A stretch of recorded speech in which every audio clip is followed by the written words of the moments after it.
RBI ने dollar पर निर्भरता घटाने के लिए एक तरीका ढूंढ लिया है। पता है क्या? डॉलर के स्थान पर रुपए का उपयोग किया जाएगा। आप में से बहुत सारे लोग मुझे कमेंट बॉक्स में अक्सर लिख के कहते थे कि सर, इंडियन गवर्नमेंट डॉलर में ही पेमेंट क्यों करती है, रुपए में पेमेंट क्यों नहीं कर देती है? सोचो आप कितने इंटेलिजेंट हो कि आपकी बात को आरबीआई ने सुन लिया। आरबीआई ने तुरंत आपकी बात को मानते हुए कहा है। हमें लग रहा है कि आरबीआई का खुफिया आदमी अपनी क्लास में बैठा होगा। आरबीआई ने कहा है कि हम इंटरनेशनल ट्रेड में रुपए का उपयोग करेंगे। जिसको माल बेचना है रुपये में खरीदे, रुपये में बेचे। यानी अंतरराष्ट्रीय मुद्रा के अंदर रुपए का महत्व अपनी ऊंचाइयां छूने वाला है। प्रभु ऐसा क्यों हुआ? अभी तक कैसे चलता था? हमारी निर्भरता अभी किस पर थी और हम क्या करने वाले हैं? आसान भाषा में पहले यूं समझो, मुझे अमेरिका से कोई सामान परचेज करना है। मान लीजिए मैंने अमेरिका से एप्पल का आईफोन मंगवाया। अब सब आईफोन आया, यहां से जो मैंने पेमेंट किया, आपने कहा सर आपने तो पेमेंट रुपये में किया होगा ना? नहीं, मैंने पेमेंट डॉलर में किया क्योंकि वहां की करेंसी डॉलर है। अरे तो भैया तुम्हारी करेंसी डॉलर है तो तुम्हारी करेंसी में मैं डॉलर में पेमेंट करूं, ये किसने कह दिया? मेरी करेंसी रुपया है, मुझे मालूम है कि $1 इज इक्वल टू इतना रुपया है, मैं तो रुपए में ही पेमेंट करूंगा। आरबीआई ने कुछ यूं कह दिया है। कुछ समझ रहे हैं आप? अभी रिसेंट डेज में क्या हुआ कि हम लोग अमेरिका से व्यापार कर रहे थे, डॉलर में पेमेंट कर रहे थे, समझ में आता है क्योंकि डॉलर अमेरिका की मुद्रा है। लेकिन एक बात बताओ, मुझे व्यापार श्रीलंका से करना है तो श्रीलंका से व्यापार करते समय मैं डॉलर में क्यों करूं भाई? श्रीलंका का अपना रुपया चलता है, मेरे पास अपना रुपया चलता है, तो फिर क्यों हम एक दूसरे के साथ डॉलर में व्यापार कर रहे हैं? तुमको इतना माल बेचा, डॉलर दे दो, हमने इतना माल खरीदा, डॉलर ले लो। अरे क्यों भाई? हर देश की अपनी करेंसी है ना, हर देश की अपनी करेंसी। आप में से कुछ लोग कहेंगे हम तो बहुत पहले से कहते थे सर, कोई सुनता ही नहीं था हमारी। अब शायद किसी के दिमाग में सही से बैठा है कि क्या करना चाहिए। सर एक बात बताओ सर, लेकिन क्या कोई हर देश इस बात को मान जाएगा कि वो डॉलर की जगह रुपया ले लेगा? अब यही तो कूटनीति काम आएगी। भारत सरकार की डिप्लोमेसी इसी जगह काम आएगी जहां भारत सरकार भाई बातें नहीं, डॉलर की जगह रुपए की जो बातें हैं वो तभी काम आएगी जब भारत सरकार रुपए की एक्सेप्टेबिलिटी दूसरे देश में बनाएगी। अब वो कैसे होगा? अब देखो, भारत के लिए एक गोल्डन अपॉर्चुनिटी इन दिनों क्या है कि ऑलरेडी अमेरिका का विरोध दुनिया में बहुत ज्यादा चल रहा है। रशिया ले लो, ईरान ले लो, चीन ले लो और भी आसियान कंट्रीज ले लो। ये देश वो हैं, और हमारे सब इंडियन सब कॉन्टिनेंट के अंदर चाहे अफ्रीकी क्या बोलते हैं श्रीलंका ले लो, चाहे बांग्लादेश ले लो, चाहे नेपाल ले लो, भूटान ले लो, हमारे आसपास ऐसे बहुत सारे देश हैं जो इंडियन करेंसी में व्यापार करना प्रेफर करेंगे क्योंकि उन्हें डॉलर से डर लगता है। भाई अल्टीमेटली आपको माल खरीदना है और बेचना है। उदाहरण के लिए अगर मैं बात करता हूं इंडिया का व्यापार रूस से होने की, इंडिया ने तेल खरीदा, इंडिया ने तेल खरीद के, डॉलर रूस के पास भी नहीं है और डॉलर मेरे पास भी नहीं है, हमने इंडियन रुपी निकाल करके उनको पकड़ा दिया कि सर ये पकड़िए इंडिया का रुपया। अब आपसे पूछा कि सर आप कौन सा माल बेचेंगे रूस को? भाई हमने अपनी तरफ से माइंस मिनरल में से कुछ निकाल के उनको बेचा, या हमारी सर्विसेज हमने उनको भेजी, हमने उनसे जो व्यापार किया वो भी रुपए में कर लिया। बोले सर उनके यहां तो रुपया चलता ही नहीं है। तो उनके यहां रुपया नहीं चलता तो रुपए के इक्विवेलेंट जो चीज उनके यहां पर है, बोले उनके यहां रूबल चलता है, तो हमने उसमें कर लिया। हमने ऑफिशियली यह डिक्लेयर कर दिया है, अब आरबीआई ने रोल आउट कर दिया है एक new mechanism to set global trade in rupee. यानी कि इन्होंने कहा है कि हम इंटरनेशनल ट्रेड के जो सेटलमेंट हैं अब वो रुपए में करेंगे। इसके पीछे का बहुत बड़ा कारण क्या है अब वो जान लो। हालत यह है साथियों कि इंडियन रुपी गिरते गिरते एकदम ही मतलब हद दर्जे का गिर गया है भाई। 79 रुपी से नीचे चला गया है इंडियन रुपी। आपके सामने मैं फिगर दिखाने की कोशिश करूंगा, आप जरा इन तारीखों को गौर करें। जो 11 जुलाई के दिन की बात है जिसमें $1 79.44 रुपीज का हो गया। इसका मतलब समझो आसान भाषा में, इसका मतलब यह है कि अगर $1 आप बेचने निकलोगे तो आपको लगभग 80 रुपया वहां से मिलेगा। यार एक बात बताओ, आपने कुछ किया न धरा, $1 पहले था 70 रुपए का, अब हो गया 80 रुपए का, 10 रुपए का खामखा रखे रखे चूना लग गया।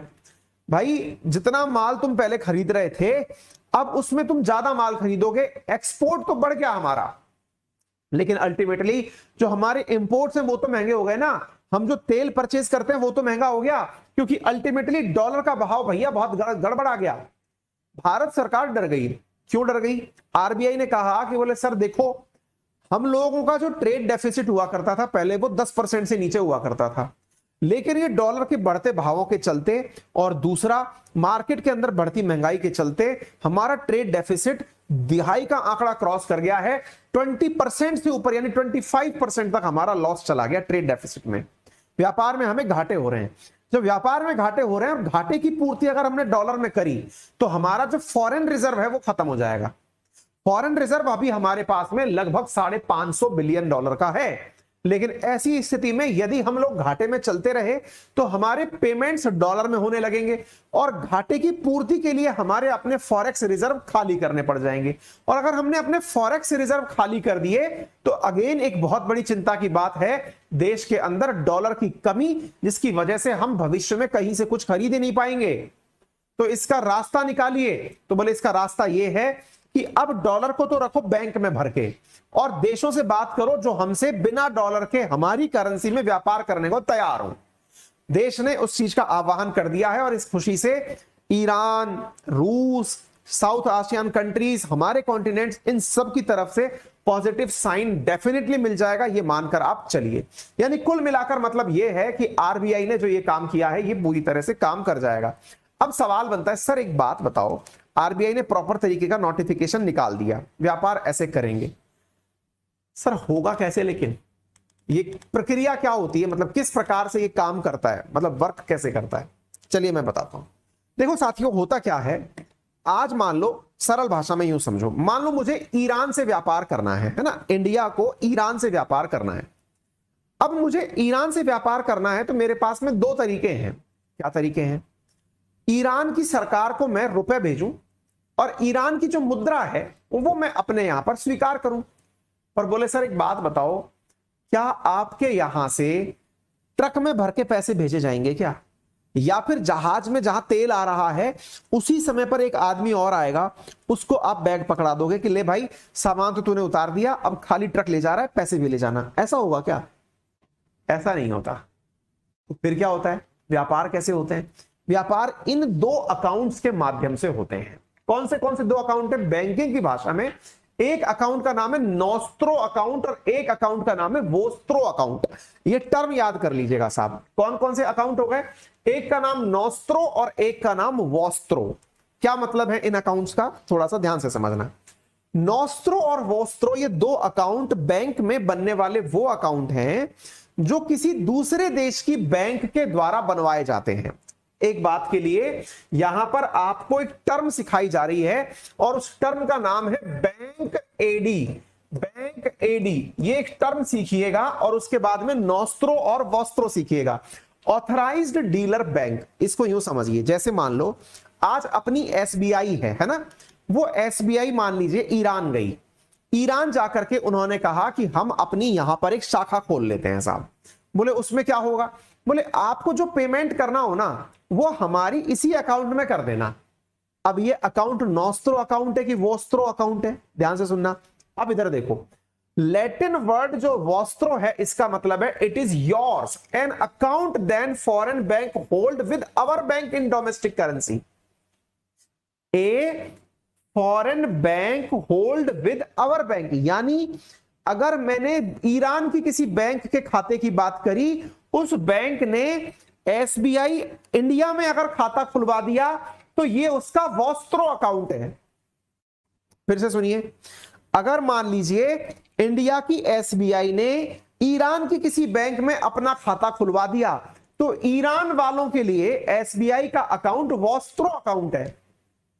और आसान भाषा में समझो, आपके नजर में इंडिया के अंदर कोई भी एक बैंक दिमाग में ले आओ, एसबीआई वगैरह कुछ भी ले आओ, ले आए। अब ईरान की कोई बैंक है जो अपनी यहां पर आकर के ब्रांच नहीं खोल सकती क्योंकि वो पब्लिक के साथ व्यापार नहीं करना चाहती, वो केवल सरकार के साथ व्यापार करना चाहती है। उसने क्या किया, एसबीआई में अपनी एक ब्रांच डाल दी, एसबीआई के अंदर ही। उसने कहा सर मेरा अकाउंट खोल लो एक आप। उस अकाउंट में डायरेक्ट पैसे डलवा देना आप। उस बैंक ने अकाउंट खुलवाया एसबीआई में, यानी बैंक दूसरे देश की, अकाउंट हमारे यहां पर खुलवा चुकी है, और उस अकाउंट में वो इंडियन करेंसी में ही रुपए स्वीकार कर रही है। These accounts are known as Vostro account, मतलब an account that other foreign banks hold with our bank in domestic currency। ठीक है, ये Vostro account कहलाते हैं। और Nostro account क्या होते हैं? Nostro account होता है an account that a bank hold in a foreign currency in other bank। मतलब अगर उस बैंक ने, जो ईरान की बैंक है, उसने इंडिया में अकाउंट तो खुलवाया, लेकिन वो पेमेंट फॉरेन करेंसी में ही चाहता है। फॉरेन करेंसी, वो डॉलर चाहता है, वो यूरो चाहता है, पाउंड चाहता है, या अपने देश की चाहता है। इस प्रकार का जो अकाउंट होता है वो नॉस्ट्रो अकाउंट होता है। तो भारत सरकार ने क्या कहा है कि हम यहां पर वॉस्ट्रो अकाउंट खोलेंगे, यानी कि हमारे द्वारा रुपी वॉस्ट्रो अकाउंट खोले जाएंगे। तो रुपी वॉस्ट्रो अकाउंट का मतलब समझ में आ गया? दूसरे देश की बैंक का अकाउंट हमारे यहां खुलेगा, उसमें हम रुपए के अंदर ही पेमेंट करेंगे, हम उनके हिसाब से पेमेंट नहीं करेंगे। क्लियर है? उम्मीद है कि आप लोगों को यह बात अच्छे से समझ में आ गई होगी। एडी का अर्थ समझ में आ गया होगा, वॉस्ट्रो अकाउंट क्या होता है यह समझ में आ गया होगा। और अगर ऐसा होता है तो भारत को भविष्य में रुपए के अंदर अपने व्यापार को सेटल करने के अंदर मदद मिलेगी, यानी कि रुपए का जो सेटलमेंट है वो आसानी से हो पाएगा, और इंडिया का रशिया, ईरान और साउथ एशियन देशों के साथ में बढ़िया से व्यापार चल पाएगा। यह चीज आप मान सकते हैं, ये आप चीज जान सकते हैं। क्लियर है?